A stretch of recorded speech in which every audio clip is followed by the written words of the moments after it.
Stand by. Hang on. Oh shit. Here we go. Okay, we're back. We're at the truck. See, the fuel sender unit is actually right here. Is the main fuel line, which, believe it or not, the main fuel line is 5/16, so maybe my return's going to be bigger. Well, I've only got a small area here to put that in. Well, you know, I could always, somebody's going to say, you know, I could always just drill a dang hole in the top of this tank full of gas and put the fitting in. Go ahead, somebody's screaming. I know you are. Well, there's a trick to doing that. It's called CO2. It won't explode. And up in there is this hose that desperately needs to be replaced, which means the tank needs to come out to replace that.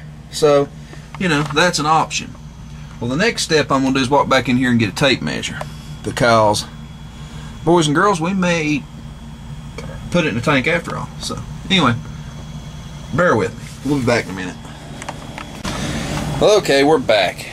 And what we're going to do is, we're going to do some quick measuring, which you're not going to be able to see, but here's a tape measure. And we're going to measure across this tank. I don't know if I can do it holding the camera. Probably not.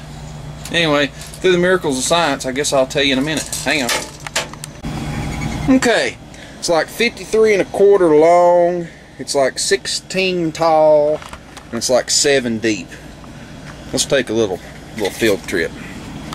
I may have to replay this to even remember it, but what did I say? What did I say? I'm gonna double check my thoughts. Let's see. What did I say? 53 1/4. You all can't see nothing but the side of my house, probably because you're in my hand, but that's just how it's going to go. Whatever you can see. Yes. 53 1/4, 16 and 7. 53 1/4, 16 and 7. Okay. Okay. Yes, I have the big gas tank. Thing is, I can't remember what year this is out of. Yeah. Well, anyway, I measured this thing. We get the tape measure up here. Rough length. This thing's about 58 inches. It's it's about the same thickness, which means my seat won't cause a problem. I'm a pretty good boy. I need my seat to be. But the overall height of this tank, flange to flange, is 21. The actual tank itself is about 16. And it's about, I don't know, 7.5, something like that. So, what we've got to do is I need to measure this thing clear across from lip to lip, which I know y'all can't see, but you can see my junk. Lip to lip is 59 1/2. So I got to be able to get 59 1/2 in. I've got to be able to get 59 1/2, and I got to be able to get 59 1/2, 21 1/4. So I got to go back to the truck with that. But I also need to check, because I think this one's got a solid metal filler pipe on it. I got to check that too. So anyway, let me get back to the truck and we'll do some measuring. Okay, that has apparently fell down and got touched on the ground. It looks a little rough. It's got a little bend in it there. Nothing bad. I can clean it up, but anyway, the inside of the tank should be pretty clean, except for a little bit of crap fell down in it, but I'm going to have to wash it out anyway, because I don't know what's it. Could be a snake in it for all the hell I know. But it does have a solid filler neck. I swear I can't remember what truck this come out of. I'm not sure if it's fit in my truck. But this is a bigger fuel tank.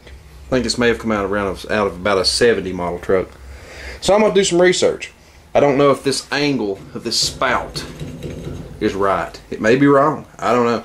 Anyway, we're going to measure and see if the basic tank will fit, because this tank would be real easy to modify. I can just take a piece of brake line, stick it down in the darn thing, drill a hole, stick it down into the bottom, take a MIG welder, buzz it up. This thing ain't had gas in it in 15 years, so I'm not too concerned about anything blowing up. But anyway, let's go measure. Okay, apparently that tank is out of a 67 through 72, yeah, because it won't fit in here. It'll hit that. It's part of the, ain't nothing you can do with it. It won't fit unless it sets lower or something stupid, but I really don't think that I can set it any damn lower. Yeah, enough junk on there, don't I? Well, anyway, yep, so we're going to be modifying what we got here somehow, some way. I'm just not real sure yet exactly how. So, anyway, no biggie. We'll figure it out. So, that's all you can do. Well, boys and girls, we're not going to be able to go 3/8. Inside the gasket there, you can see there's not enough room unless I actually, you know, try to MIG weld in a, yeah, one of them. MIG weld in a piece of line. But I think I've got another idea. And needless to say, if I do this other idea, we'll just put it this way. If you see this video, I didn't blow up. Yep. I'm going to get a tank of CO2 before I dare do it. I'm actually out of CO2. So what you do is you just put CO2 in a tank. You flood the tank with CO2. If you don't have air in the tank, you don't have oxygen, you can't have an explosion, nor can you have a fire. Well, I've got to drill a hole in this tank. And there's really one way of doing it. That's with a drill. And you know, you're going, well, if you take your time real slow, you won't get a spark. Well, it's kind of true, kind of not. Because your drill has an electric motor, whether it's battery or electric. It has an electric motor. So the fumes in this truck are freaking crazy right now. You know, this tank really does need to come out of the truck. That it does. It does need to come out to get to replace the stuff over here that needs to be replaced. But that leaves me with another optional method of installing a return, which I'm going to look into as soon as I lay this down. But I'll give you a hint. You know, you've got a metal nipple, and a piece of hose between it. I can always come into that filler neck and return it there. Lay that down and you look in here. See, that goes down how far before it hits rubber. Ooh, it don't go very far on the top side. I don't know if you can see, but then it hits metal down there again. You know, it's been a long time since I've had my blasted hand up in here to try to feel. Yeah, it could be done. And I could actually drop this neck down in here further. This neck, as you can see my paint line, I'm not real sure exactly how this took place, but this neck, see, that hose is loose. Anyway, that neck has moved on me. It actually scared us to death and popped. I think pressure actually caused it, but it scared us to death going down the road one night and popped like that. So let's pack it back down in there where it goes. There, that's about where it should be right there. We packed it back in. Everything's good. Looks like somebody's had a hammer on that before. I probably shouldn't have packed it back down in there, but I did. There's an old big block of some kind going up the road. Yep, sound like a 366, maybe a 427.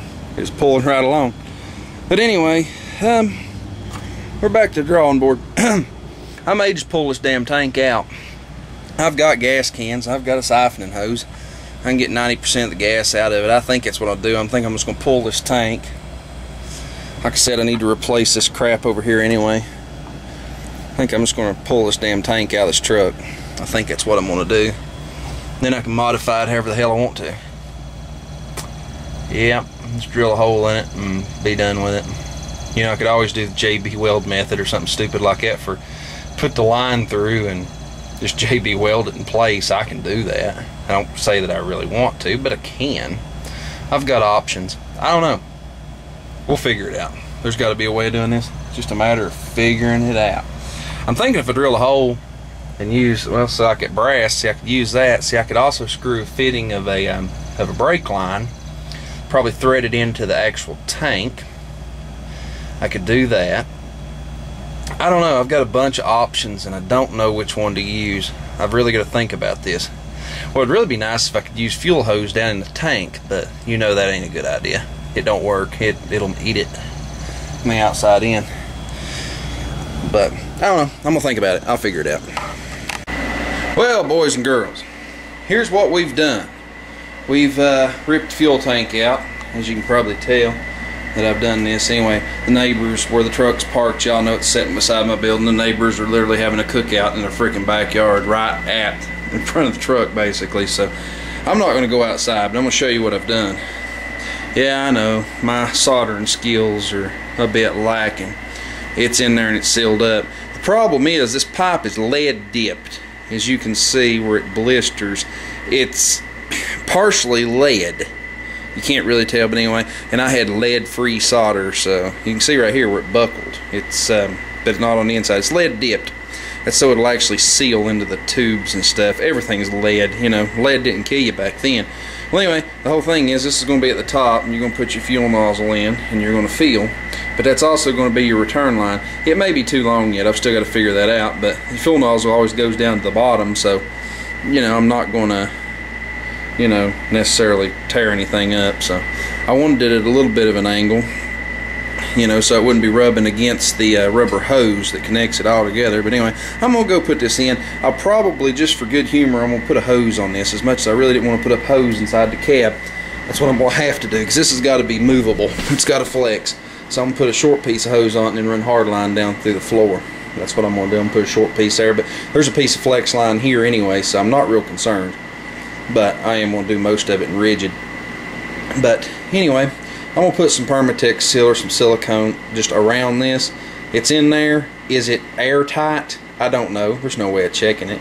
And you know, it is in the cab of the truck. So anyway, that's how I done my return line. Yeah, and that's an old piece of line. Yeah, it is. And it's got a little surface rust inside it where I cut it and sprayed it with water and all this bunch of stuff. I'm going to blow it out with some carb cleaner, and that's good enough. It ain't going to hurt nothing. Anyway, let's get at it. Well, look there, we got some silicone on it. And the only reason I put that silicone on it is because, you know, I'm not 100% sure that it's vapor tight. Okay? This is through the filler neck. This is going to point in the general upward position. It's coming out the top. It's coming out a little bit of an angle.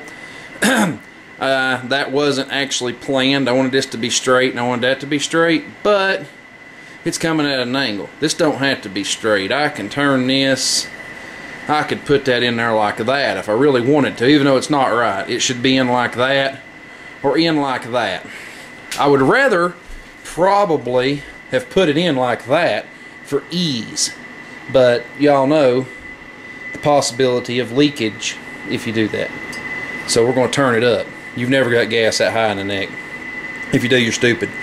But anyway, what I'm going to do is show you a little trick. I'm going to put this back together. I don't want this all over me. I don't want to mess. What do you do with that silicone? I've got it pressed down in there, just squished down and around. I don't want to get it on me, but yet I want it to dry.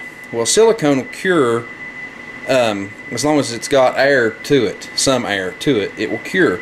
So you're all going, well, how in the heck is he going to do this to keep him getting this on him when he puts this in? Think about this real quick.